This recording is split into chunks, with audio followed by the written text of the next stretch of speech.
Divorce. It's a word that carries so much weight, doesn't it? It's loaded with all this confusing legal jargon and, of course, a ton of emotional baggage. So today, we're going to try and demystify it all. We'll do that by following the story of one couple as they navigate this really difficult process, from the angry arguments all the way to those surprising moments of doubt. So let's dive right in. Okay, so we're jumping right into a pretty tense moment here. You can just feel the history and the hurt packed into this one sentence. I mean, it's a plea, right? A plea to keep things from getting even uglier, but it also tells you just how painful things already are. And that one single word, acrimonious, man, that sets the whole tone for everything. So let's actually start with that word, because it's a powerful one. It's a term you hear thrown around a lot in situations like this, and honestly, it just perfectly captures that feeling of a really difficult, angry, messy separation. See, acrimonious isn't just about being sad that something's ending. Nope, it's way more than that. It implies real bitterness, anger, and just constant fighting.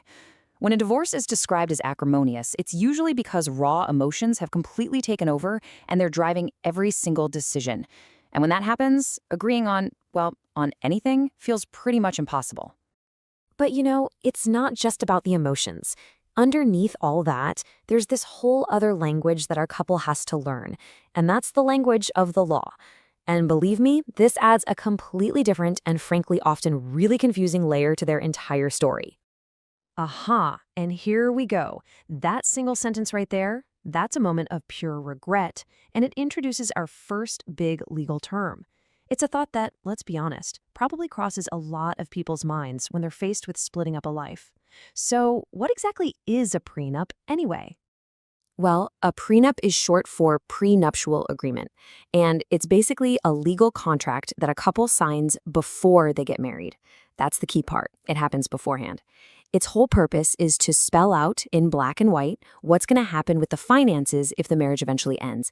You can think of it as a way for people to protect themselves from a really messy, complicated financial fight later on, especially if one person is bringing a lot more assets into the marriage. Okay, so a prenup can cover what you bring into a marriage. But what about everything that happens after? What about all the stuff you build together? Well, that's where two other really critical and very often confused legal terms come into play. All right, and this is a really important one to get straight. Let's start with alimony. Think of it this way. Alimony is about money.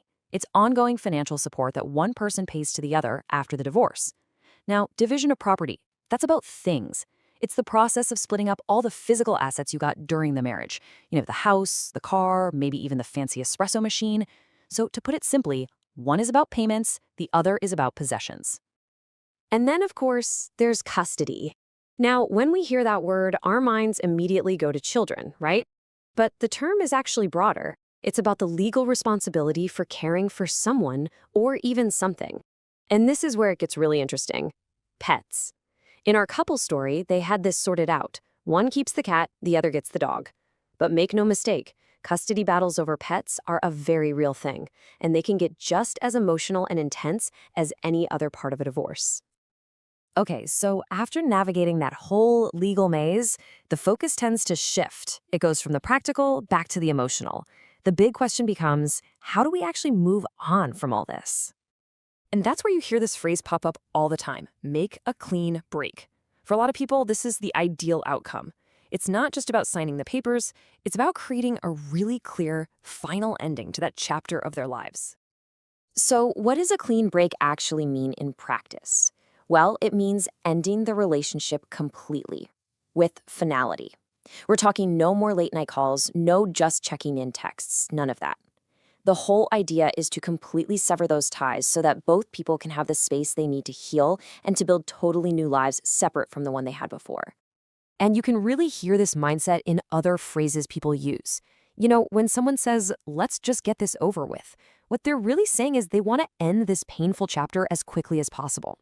And it's the same with don't drag this out. It's a plea to stop the whole process from taking any longer than it has to.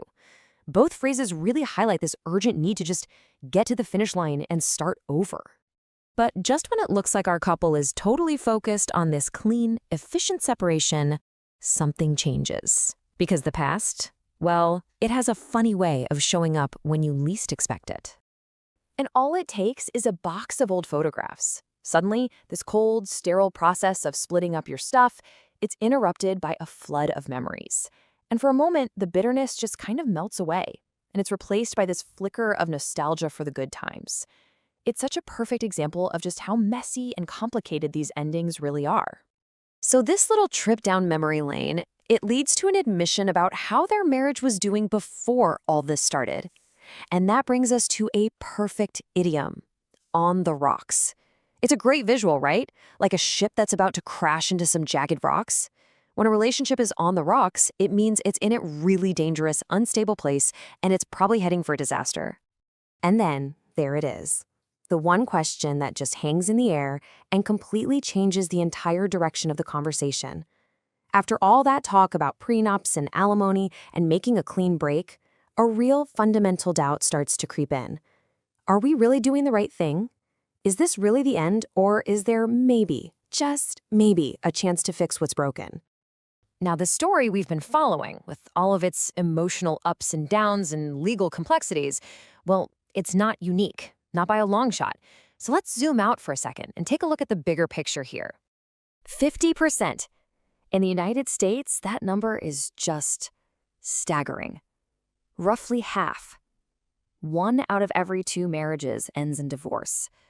So what that tells us is that our couple's experience isn't just a story we're telling. It's a fundamental reality for so many modern relationships. And this isn't a new thing either. This trend has been building for decades. Ever since the 1970s and 80s, divorce has become more and more common in a lot of Western countries, and that has fundamentally changed the structure of families and society as a whole. So let's get back to our couple. Just when it seems like maybe, just maybe, they might reconcile, reality comes crushing back in, and it does so with a little bit of humor. Because in that moment of connection, they're suddenly reminded of all the little disagreements that got them here in the first place. It's actually a pretty funny and super relatable reminder that even if there's still some love there, the problems, well, they don't just magically disappear. And that really brings us to our final thought for today. This whole story, from that acrimonious start to that surprising moment of doubt, it just shows us what a deep, tangled mess of emotions, laws, and memories a divorce really is, which leaves us with one last question to think about.